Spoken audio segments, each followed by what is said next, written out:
New York app, with computer-generated imagery, it seems the sky's the limit in the magic Hollywood can produce, elaborate dystopian universes. Trips to outer space, for those neither astronauts nor billionaires. Immersive journeys to the future, or back to bygone eras. But as a shocked and saddened industry was reminded this week, many productions still use guns, real guns, when filming.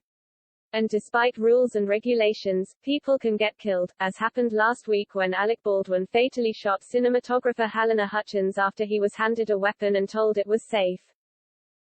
The tragedy has led some in Hollywood, along with incredulous observers, to ask, why are real guns ever used on set, when computers can create gunshots in post-production? Isn't even the smallest risk unacceptable? For Alexi Hawley, it is. Any risk is too much risk, the executive producer of ABC's police drama, The Rookie, announced in a staff memo Friday, saying the events in New Mexico had shaken us all. There will be no more live weapons on the show, he wrote in a note, first reported by The Hollywood Reporter and confirmed by the Associated Press.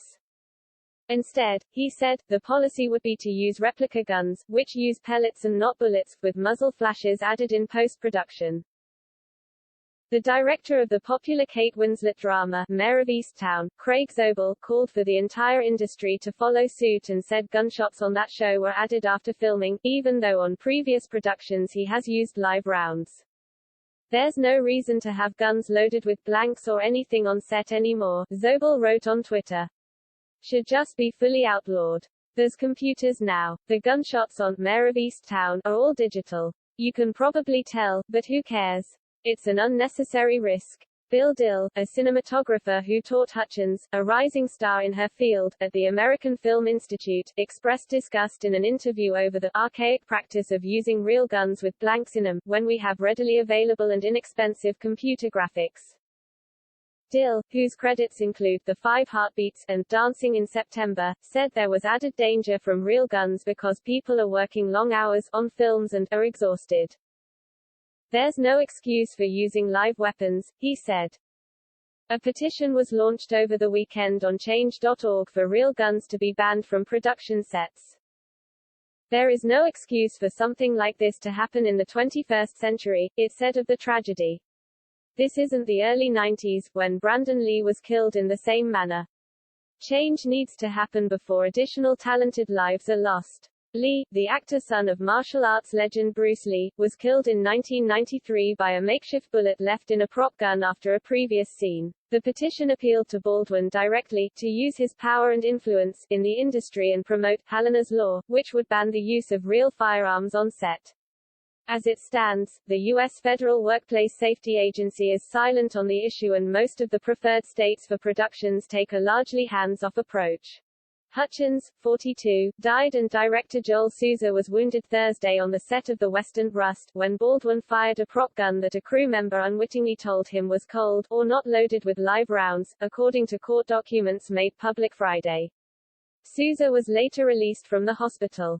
The tragedy came after some workers had walked off the job to protest safety conditions and other production issues on the film, of which Baldwin is the star and a producer. In an interview, British cinematographer Stephen Hall noted that he worked on a production this year in Madrid that involved lots of firearms. We were encouraged not to use blanks, but to rely on visual effects in post-production, to create whatever effect we wanted from a particular firearm, with the actor miming the recoil from the gun, and it works very well, he said.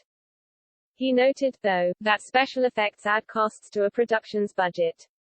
So it's easier and perhaps more economic to actually discharge your weapon on set using a blank, said Hall, a veteran cinematographer who has worked on films like Fury and Thor: The Dark World.